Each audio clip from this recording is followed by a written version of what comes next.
Well, hello. Welcome to the Creative Writing Life podcast, where we talk with writers from all mediums and genres about themselves, their work, and advice they have for writers worldwide.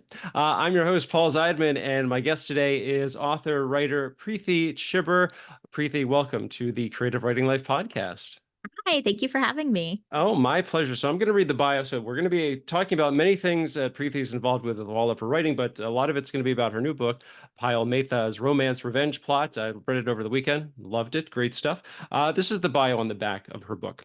Preeti Chhibber is an acclaimed author living in Atlanta, Georgia. She's usually writing the stories she wants to read, starring her favorite characters like Spider-Man, Luke Skywalker, and Payal Mehta, wait a minute, and among others. When she's not writing, she spends her time reading a ridiculous amount of YA, jumping into brand new fandoms, or food traveling her way through different countries. She's also the co-host of the Desi Geek Girls and the Women of Marvel podcast, where she geeks out on the regular. And you can learn more about Preeti and her work at preetichhibber.com. We'll get to that in a minute. But Preeti, as you might be aware, and viewers and listeners of the show are also aware, we like to start things off talking about anything we may have read or watched recently. Did we like it? Did we hate it? Were we indifferent to it? I'll go first just to give you a little time to collect your thoughts. The thing I watched most recently was Alien Romulus. It's playing at my local movie house. I really enjoyed it. I think they did a really good job with it. I think I would give it maybe 4.5 stars out of 5. And the only reason I don't give it a full 5 is I think they could have reduce the number of jump scares. I think they overdid it on that just a little bit. And I think there's a little too much fan service. And if you've already seen the movie, you already know a couple of quotes that I'm thinking of. I think they could have done without those. I think those just were totally unnecessary. But other than that, and also I finally finished, really enjoyed the Zorro show on Amazon. It's in Spanish, and I think they did a really good job with the character. I really enjoyed it, and I really hope they get to do a second season. So that's on this end. So Preeti, what about you? That's so funny because I have two like really strong childhood memories associated with both those properties. Oh, wow. Okay. Like Alien, I think I saw when I was too young. Like I was so frightened. I don't think I even finished it. I was way too young to be seeing it. So I've never seen another Alien movie because it like scarred me. I was No, so not even scared. Aliens. Mm-mm. Oh, see, that one's like totally. See, Alien, the first one's like a haunted house. It's Jaws in space. Aliens is just, it's guns and excitement and roller coaster ride. That one you'll really like. That I can fairly say. It's just so funny. What have I watched or read or engaged with recently? I just finished listening to The Bright Sword, the new Lev Grossman book, which I did end up really enjoying. It's like an Arthurian lore sort of story, but after Arthur has died. So what happens with the Knights of the Round Table post the Mort d'Arthur?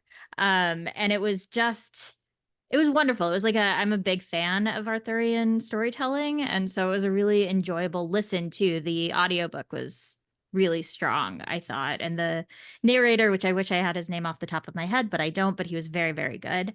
And then I just started because I think video game writing is a really incredible skill. And I just started a replay for Witcher 3, which is so good. So good. I think I'm fascinated with people who can do strong storytelling in like a choose your own adventure, essentially, Mhm. because you have to consider how a player decides in a number of choices and still being able to tell an emotionally devastating plot while not being able to control every facet of every story is incredible to me.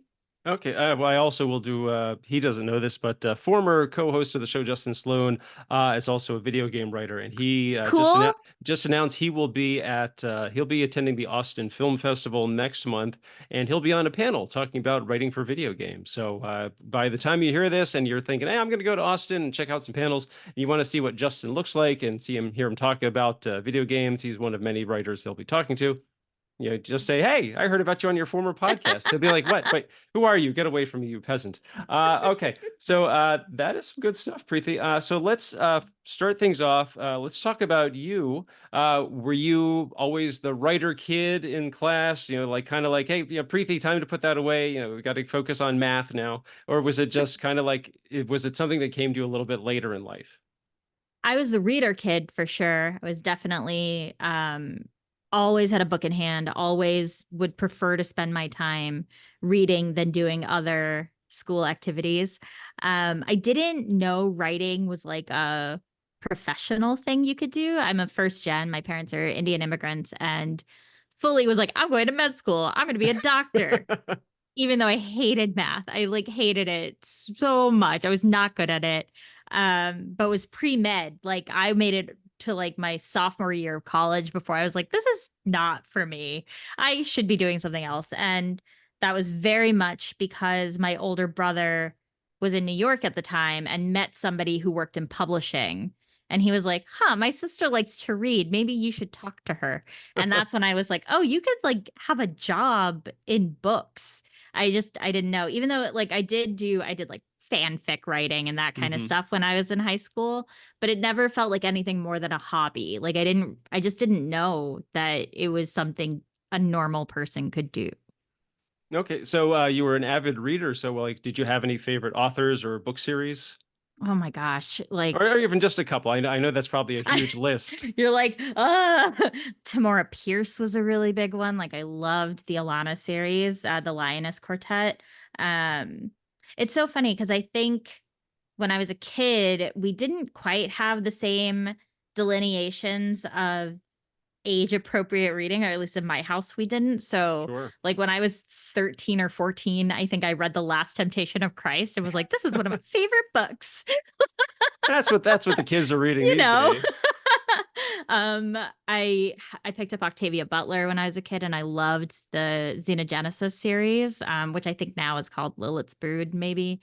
um yeah, it was a lot of like random walking through like Walden Books or Hmm. Barnes and Noble to just in the like sci-fi fantasy series. Like Wheel of Time was big for me when I was in high school.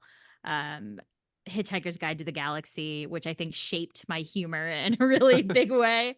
Okay. So it was a lot of series, a lot of genre. And then on the YA side, you had like Meg Cabot. When I was little, it was like Anna Martin, like Babysitter's Club, just like a Mhm. long history of reading as many books as I could from the authors that I found. Okay, well, so I did want to ask that looking at your bio and checking out your website, preetichhibber.com, that you are really involved with writing, looks like, I guess, YA titles for Marvel. So there's a lot of Spider-Man and there's some Star Wars stuff. So, like, how did you become involved with that? I was really loud about wanting to do it. When I used to live in New York and I worked in publishing for a really long time, actually. But I also freelanced on the side. I had that millennial side hustle life, as so many of us are familiar with. And so I wrote for sites like Book Riot and Sci Fi, and I podcasted. Um, and I was guesting in that capacity as like a freelance book person on Midtown Comics, had a podcast they used to do out of the Mhm. shop after hours. And I met another writer named Brandon Snyder there. And I had been for years, like anywhere I could, I was like, I want to write Peter Parker. Somebody just let me write Peter Oh, Parker. I could do it. I love him. I could do it. And like 3 or 4 years after we had that conversation, Brandon sent me an email and was like, "Hey, you're gonna get a note from a Marvel person. It's like a Marvel press opportunity," which I assumed meant like an interview for sci-fi for like my freelance life. And it was not. It was the Marvel press imprint at Disney Books.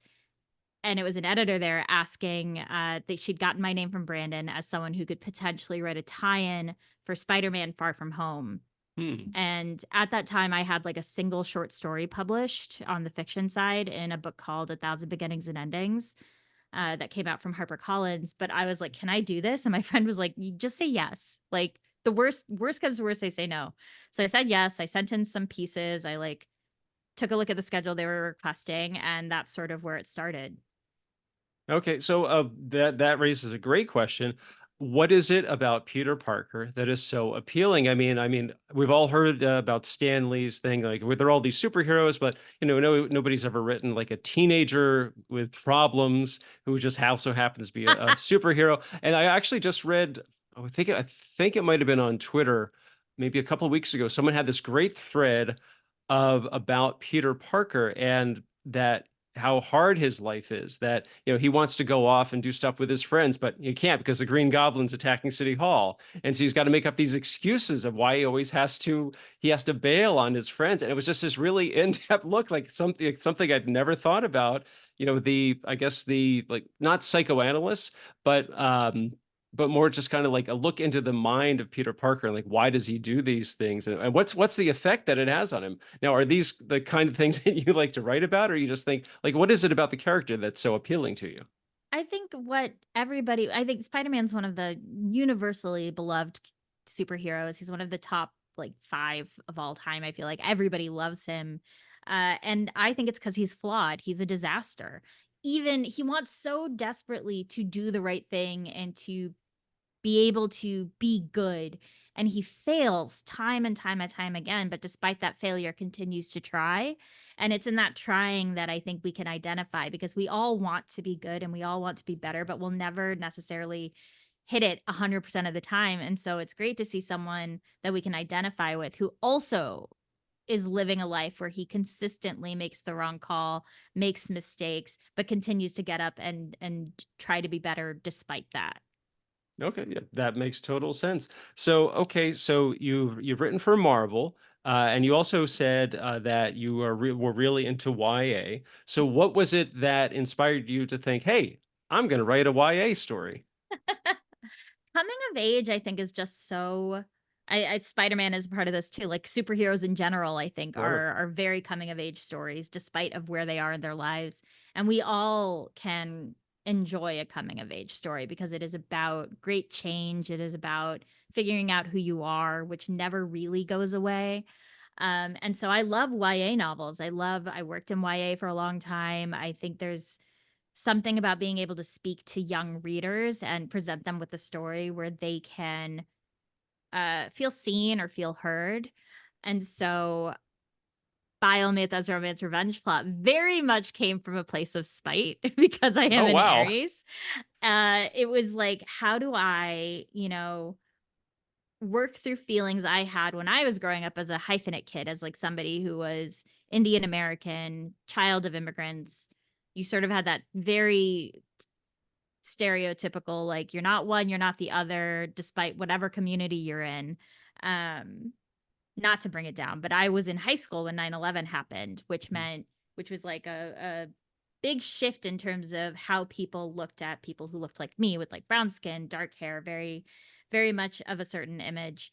And I didn't know how to parse that experience. I didn't know how to deal with sort of the anger and violence Hmm. and the fear that my community all of a sudden had in a very intense way. And so I dealt with it by making jokes about it, by like trying to find a way to be funny and take ownership back of that anxiety. And if I can make fun of it, maybe it's not that bad. And obviously you have to deal with those fears, but allowing using humor allowed me to put some distance between me and that fear. And so Bile was sort of like, how do I tell a story about identity that isn't steeped in pain, but is told through the lens of humor? And so that's sort of where that came from, because I want more stories for young people who tackle themes like this in imperfect ways, because you cannot necessarily magically know how to talk about things like racism and identity and Hmm. anxiety. You have to sort of stumble your way through it before you get to that place. And so I wanted this book to be that. And the spite comes out because when I was 18 or 19, I was at a party and I was talking to this guy who's like, we had like 2 hours of conversation, and I was like, this is going so well. And at the end of it, he was like, you have to meet my Indian roommate. And I was so angry that it inspired me to like write this book of like, how dare you? I was going to say, I read the book this weekend, and that's almost like that's like the inciting incident That, yes. for the whole book. And so, because I was going to say, so that Well, first, I was going to ask that a big part of the story is about Pyle's Indian heritage and how it affects so many aspects of her life. It's not just about school and her family. Like you talk about her going to cultural events and also dealing with other members of the community, which I thought that was really cool because these are things that I was not familiar with. And so it's kind of like, oh my gosh, I had had no idea how widespread or how active things were within that community. It was just really great to get that perspective. Uh, I was gonna say I really like well, because you lived it, so it's like I loved how you showed so much of what is involved in being an Indian American teenage girl. So again, apart from that one thing with the guy and his Indian roommate, like so how much? So was there a lot of the story, or at least some of the characters, based on your life, or at least about friends and family? I think it's funny, like, for me, and this is not like necessarily a I think what's nice about the number of South Asian writers we have publishing right now is that not every story needs to represent every single person. Hmm. So for me, my experience as an Indian American kid was very much like we were in, you know, various Indian associations. When I went to college, I joined, various Indian associations. I had friends, I had groups of friends who were just Indian people in addition to like all my other friends. And with those friends, I went to Garba. I went to like we did like dances for festivals. Like there's a specific route through which I could experience my culture with fellow Indian American kids that I might not be able to do with others outside of the community. So it was a way to celebrate these things that I really loved and then bring my other friends in, of course, but there was just like you don't need to explain things and so it was a really really big part of my life. Like I think when I moved to South Florida when I was like 14, the first thing my mom did was like, you're going to be a part of this big dance that's going to be with like 30 other Indian kids and you're going to perform it at the Diwali function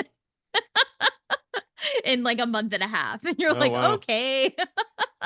Okay, well, so that raises two questions. I'm going to get to the geography question second, but that is one of the things I thought was really interesting about the book is that you have a lot of the, especially Pyle's parents, that they speak to her. Is it in Hindi?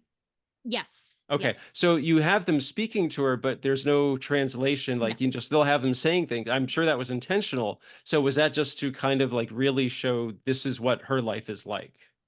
Yeah, I mean, I think there's a big conversation around using other languages in books and how it is not inherently isolating or off-putting to a reader because how many times do we figure things out by context clues Right, regardless of right. where we speak the language or not, right? Like there are words in English I don't know that I have to figure out based on what the other person is saying. And I think italics is a big part of that too. It was very conscious decision not to italicize the Mhm. Hindi and to leave it as in text as the English is, because it is just a normal part of this person's life. Right. Because that's what I was thinking is that, okay, I wish I knew what it is they were saying, but as you said, I kind of got the context, I got the gist of what it was. I especially, I guess, with the responses that came to it, Mhm. like the mother or the father would say something and she'd be like, fine, okay. It's like, okay, I don't know what exactly was said to her, but I definitely get there was something to it. That reaction I totally understand. And also I think just kind of like to take it one step further, that you also talk about like some of the clothes that they're wearing, some of their food they're eating. I'm familiar with some of those and not all of it. So it's kind of like it came up to, okay, do I pause reading and go look up like exactly what is that? And or I could just roll with it and just kind of like, okay, that's something that's part of the culture. It's something they eat. It's in part of the outfit that they wear for this dance. I'm just going to take that and run with it. Yeah, it's funny because I think about one of my favorite books when I was a kid was The Agony and the Ecstasy by Irving Stone. It's I know. I told you. Like I don't even know. It was just like random books. But it was like I read it like I don't know, like probably like 10 times when I was in my formative years. And it is the story of Michelangelo. It is highly romanticized, very problematic, like on looking back. But one of the things I love doing is every time they would describe sort of the experience he had of creating a sculpture, I would pause and then I would go look it up because I wanted to see what it was like after reading, this fictionalized experience of him creating it. And I think I do that with like historical fiction books all the time or TV shows where I'm like, oh, this is what the story you're telling me, but I want to know what happened like in quote unquote real life and what the historical accurate way might be of looking at it. And so I don't think it's you can pause and go look it up. I don't think it necessarily takes away from the reading experience. Um or I'll do that with like if I'm watching something in another language. It is Hmm. my great frustration that there isn't an easy way to like know all of the languages in the world. 'Cause, Okay. like, I know that when I'm watching something, in Japanese or in French or in Spanish, that there are nuances I'm missing that I just never will understand. Like, I just won't. I didn't grow up there. There are implications to tone, there are implications to word usage that I just will never get, and that's okay. Another audience member may get that and have a different experience watching it, and that is also okay, but I think that's just something we have to think about is that there are moments of universality, but specificity isn't something to be afraid of. Okay, sound advice. So one of the things I also wanted to ask you is that because I've talked to other writers about this, that the setting of the story almost serves as a character in the story. Because I've talked to writers, one story was set in Philadelphia, another one was set in Boston, and boy, do you really like hammer home the South Florida part. Honestly, a lot of it's about the weather and how Yes, and hot because and it's humid it is. so oh my god, like, that's such a big part of living in South Florida. Like, you're like it's I remember I would get so angry in high school because Florida's the sunshine state, and I would be like, "It rains every day." Every day from 4 to 5, it's raining. Don't call it the sunshine state. Well, because I wanted to ask, so, like, I didn't know that you had lived in South Florida Mhm. because I was thinking, like, "Okay, why is this story set here?" And also, was it well, I guess since you, lived it firsthand, that it wasn't hard to incorporate all those elements into the story itself. Yeah, it's funny. When I first started drafting the book, I think I said it in like Pennsylvania or something. I don't know why. I just was like, Northeast, sure. Not New York. Let's put it in Pennsylvania. Okay. But it was so bland because I didn't have the experience and I didn't necessarily like go and travel to do the work to make sure it felt like real. And so I can't even remember why, but at some point I was talking to somebody because I started this book like in like 2017 or something. Mhm. Um, and they were like, "You like the setting should be something that you understand better." And I was like, "You're right. Let's put it in South Florida because I understand South Florida." Okay, so that kind of comes back to the question I asked earlier. So, like, how much of your experience growing up in South Florida, how much of it that plays a factor, or at least as an influence to the overall story? I think that I mean, I can't speak to how it would be different if I'd grown up somewhere else because I don't know, but Hmm. certainly it is impacted by what my experience was like in high school in South Florida, which is we had some of those like typical things where like I definitely skipped school to go to the beach. Like I definitely kept like a beach towel and like gear in my trunk on the off chance we would end up there. I think there was an entire year I didn't wear regular like shoes. I just wore flip-flops. Like there's like there was like an easygoingness to the sense of how I lived anyways, like, in my specific, version of what South Florida looked like, so it definitely impacted it because you have to have, like, a specific experience, Okay. otherwise it's just bland, right? When you're reading it and you're like, "Oh, this is a blank slate of a character, this could be anybody," what's the enjoyment there of experiencing what that person is experiencing? What I have to ask, just I feel compelled to ask this. Was it hard to not include a Florida man type of character? It wasn't. A Florida Man, I think, became a thing a little bit after my Okay. days. Um, like, to me, South Florida, I was there at the height of, like, emo pop punk was what represented South Florida to me, like, Okay. Newfound Glory, Dashboard Confessional, like, that was what South Florida was when I was in high school. Okay. One of the things I really liked about the story that it's told entirely from Pyle's point of view. So what was it that made you want to tell it that way as opposed to just a straightforward, Pyle walks into the hallway and sees Neil, and It's funny. I was actually drafting or revising Bile at the same time I was working on my first Spider-Man book, Spider-Man's Social Dilemma, and Bile is first person past. I think I'm mixing them up, but Bile's first person. Spider-Man was third person, mm, and so I was like, I had a moment where I was like, should this book be third person? Like, I was like deep into it and I was like, should I rewrite this book as third person? And it wouldn't work because the book is so much about Bile figuring out who she is mhm. or not figuring out who she is. It's about her understanding that she doesn't need to hide who she is and understanding that like she shouldn't have to cut herself up into different pieces to be palatable to somebody. And you need a really closeness to the character to get that across. I think if you take it to third person, if I had taken it to that different perspective, there would have been a divide and a space where I didn't want there to be. Sure, and you also wouldn't get that really thorough introspection Exactly. from her, and like, because we do really just get to hear her thoughts about everything that is going on, how For she. better or for worse. Yeah, yeah, and I think that adds to the effectiveness of it, because if you were just talking about, Pyle gazes out the window, we're not gonna get, like, what is it she's thinking about while Mhm. she's gazing out the window, so, I mean, I think. And so was it really challenging to do that, or did you just kind of put yourself in her shoes and just kind of, "This is how I would react," or, "This is how I would react," or was there a slight twist to it? It wasn't necessarily how I would react because I think bile is really frustrating at times where you're like, it's like when you're reading a book and you're like, just talk to somebody, just like have the conversation. But of course, then there's no story, like Sure. if they take the shortcut.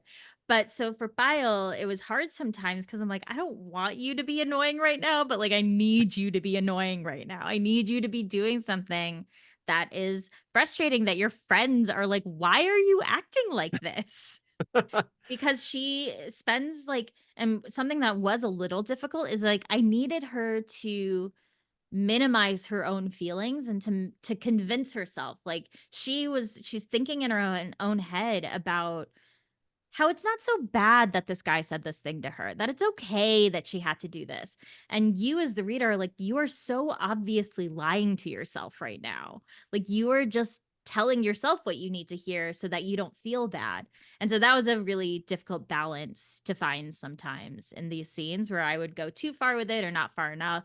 Mhm. And so that was with my editors at Cocula having those conversations about when it was working and when it wasn't and what I needed to do to sort of like let her be a little dishonest even though it's in first person. Yeah, I was gonna say, so that sometimes, like, because my thing is screenwriting, and so, like, every character is some kind of aspect of me. Mhm. So for you, it does sounds like, Pyle's not a direct mirror reflection of you, but there are definitely aspects of her personality that are comparable with yours. So the big question is it challenging for you as the writer to write a character who is kinda like you, but for the most part, not? I think the challenge comes in that vulnerability because Bile really the connection between me and her is in that identity anxiety. Um, a lot of the stories I read at that age that the few I say a lot, but like the few that featured Indian American kids were often about how you will never be fully happy with who you are because you're not one or the other. You don't have a space to exist. Hmm. And so bile is sort of a reaction to that and having that anxiety exist on the page of like, I'm not enough and I can't be enough, which I don't think is true, but it is a fear that you're not really Indian and you're not really American. So where do you exist and how do you exist and what is the right answer? When really it's like there is no right answer. It's just about not turning pieces of yourself off. And that's hard to do when you're like, I don't want people to know that I am afraid of these things. Like, there are plenty of people who be like, "That's such a silly thing to be worried about." Like, and Mhm. then they minimize it. I mean, there's a reason that this book, I didn't want it to be about a big, sort of scary racist incident. I didn't Mhm. want it to be a book that was that, but I still wanted to acknowledge that there is pain in the little ones and the microaggressions. There's a moment where Biles thinking about if she even has a right to be upset, if she has the right to be angry. Like, no one called her a terrorist. No one bullied her for like what her, what she looked like. Um, and so she's wondering, like, am I allowed to be upset about this? And sort of telling herself that she shouldn't be. Um, and that's, I think, a lot of fear that a lot of people have of like, am I allowed to be upset at this thing that I don't have control over? Yeah, and And I so think that was hard. and I think that kind of situation is also something that that really hits home for a lot of people. That Hmm. it's just about like this is a kind of thing that a lot of people would experience in some capacity, and rather than some like big life changing event, this is like one of those little things that everyone in some way or another can relate to. Yeah. Yeah. Okay. I also wanted to really touch on this briefly that it was interesting that you have footnotes. Yeah. 63 footnotes because the even Oh, number that, oh, right. I was like, that I don't know it how many that there so, are. so it's almost like it's like we're already getting a glimpse into Biles' head, but now it's almost like substrata of those thoughts. Kind of like there's like the one like if you know, you know, like that's way in late in the story. So was that just like a little something you wanted to add in, or just thought, hey, this will be fun? Listen, if there's a way to get the joke, I want to get it. But like, oftentimes the joke would disrupt the flow of the text. Sure. And that's sort of where the footnotes came from. It was a combination of like, I wanna get the joke, I wanna put the joke in, and also, like, providing context Hmm. sometimes, and commentary that wouldn't necessarily fit within the prose of when something is happening. So those are sort of the 2 reasons I wanted to add footnotes in, because it felt like I could get the information I wanted to get across without disrupting the story. Hmm. Okay, that makes sense. So I've talked about this before that I am so impressed and intimidated by YA writers because it's been a while since I've been that age. I'm not going any further than that. So I mean, so writing in the YA genre, what is your approach to having the characters not only come across as realistic, but I guess as authentic? That I mean, because I talked to a writer a couple of weeks ago that she also had a YA story and she's in her late 20s. And so I was like, how do you go to friends with their friends with teenage kids, or do you have like nieces and nephews to say, is this something, somebody who's like 14 in high school would say? I mean, what was your process for doing that? I mean, I think we're in a wonderful position now in that like TikTok exists, Instagram exists, like all these social spaces exist. It's also traditionally, just from like a marketing perspective, there is a vested interest in knowing teenagers and how they speak and how to speak to them. Not that marketing gets it right, or like that is the way to think about it, but it means there are um avenues through which you have resources. Also, one of my favorites, so when I worked in publishing, there's a conference that a lot of children's publishers will go to called ALA, the American Librarian Association puts it on. And there's a panel or a session that happens there, that is literally teenagers talking about the books they're reading. It is my favorite thing. It is sometimes wonderful, sometimes awful, because they will get up there and they will take this book that the entire industry has been buzzing about and so excited, and they'll be like, I didn't get it. I didn't I don't understand what I was supposed to get from this book. And it's like soul crushing, but at the same time, you're like, right, this is the reader we are supposed to be thinking about. So, like, on one side, there's that. There are so many resources because also kids talking about books, they talk about like they want to get their opinion out there. So, there's plenty of that to access. And the other side is just really respecting the reader and acknowledging that you're not looking down at them for having these feelings. You're not infantilizing. It's Hmm. like fully respecting the anxiety and pain that I think we all went through as teenagers and letting it exist there without any irony. Like you're just accepting that these are painful moments and we don't need to like even though as an adult you're like why did I care so much about that thing? None of that comes into the text. The text is like this is a feeling I am having and that feeling is valid and it is painful like regardless. So it's like sort of like the 1-2 punch there of those Mhm. things. And that's all to say, like, who knows? Maybe like a teenager's gonna read this and be like, kids don't talk like that. Well, that's what I wanted to ask. I mean, did you have beta readers like who would say, okay, this she sound, Bile sounds like she's 23 years old here, as opposed to what senior in high school, or she's acting more immature than she should. I mean, did you get that kind of feedback, and you had to do like go back and fix things? I think editors and agents come in really strong here where you have people who it is their job to know this. And so you can have those conversations. We did at this didn't come in on the editorial process because this happened after the book was I mean, this happened like a month ago, so the book's out in 3 weeks or whatever. But we sent the book to like 3 Indian American teens who read it and like wrote notes Oh in the wow. margins and stuff. And it was Okay. so wonderful to see like the things they were reacting to and the things they liked and what they were mad about. And it was validating. Um, I don't know that I don't know how helpful it would be to have the book go to a teen beta reader when it is in the editorial process because you're already sort of talking to so many people, like, you have so many voices weighing in who, again, it's their that is why you are working with them because they are experts in the field of what you are writing. Um, but it is certainly something to consider because I do think teens are very vocal and you can find perspectives on literature and writing now in a way that you couldn't like 20 years ago. Okay. So what I'd like to kind of wrap things up. I always ask our guest what advice they have for writers. I mean, but the thing is, you've worked in so many different fields. I mean, you've written for comics and for YA. So is there a key, or something like a phrase or something like advice you would give to somebody? Like, someone says, "Hey, Preeti, I really want to write for YA." Like, what would you like? How would they start, or something to set them on the right path? I think one of my biggest issues when I started writing full time was writing when I didn't feel like it. Is a really big one for me, like, Sure. even if you don't feel like it, even if it feels like I have days where I write, I'm like, "Everything is bad. Everything that I have put in this Word document is horrible."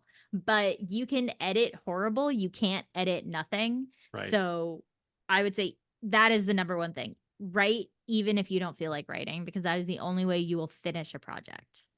Okay. No, that makes total sense. So let's talk about where people can find out more about you and your work, and your new book, Pyle Maytha's Romance Revenge Plot, out soon. At least as of when we're recording this, it comes out probably really soon after this episode is going to post. Yeah, 20 Uh, days okay. today from today. So September 24th is when it September actually 24th, a date releases. I know very well. So where can people find out more about you? They can go to my website, preetichhibber.com. I am also pretty active on Blue Sky and Instagram. My handle is Run with Skizzers, Skizzers, because I didn't know it was going to be important. And now it's my professional presence on the internet. Okay. So I'm sorry, just Blue Sky and Instagram. Okay, Those are so the two main like I'm also on like I'm on everything, but those are the places where I am like most active. okay, all right, that's fine. That's fine. So once again, the book is by Almetha's Romance Revenge Plot, and Preeti Chhibber has been our guest today. Preeti, thanks so much for being here. Audience, if you've enjoyed today's podcast and show, please hit like and subscribe. You can leave a comment, tell your friends. You can check out my screenwriting blog, Maximum Z. That's at maximumz.blog. I'm also on Twitter at Maximo_Z. And this show has its own Twitter account as well at Podcast CWL. I'm also on Instagram at Pez Screenwriting PEZ. And please feel free to check out my Go Ahead and Ask books on Amazon, the ones about screenwriting and pie. Like I said, That is Preeti. I'm Paul, and this has been the Creative Writing Life podcast.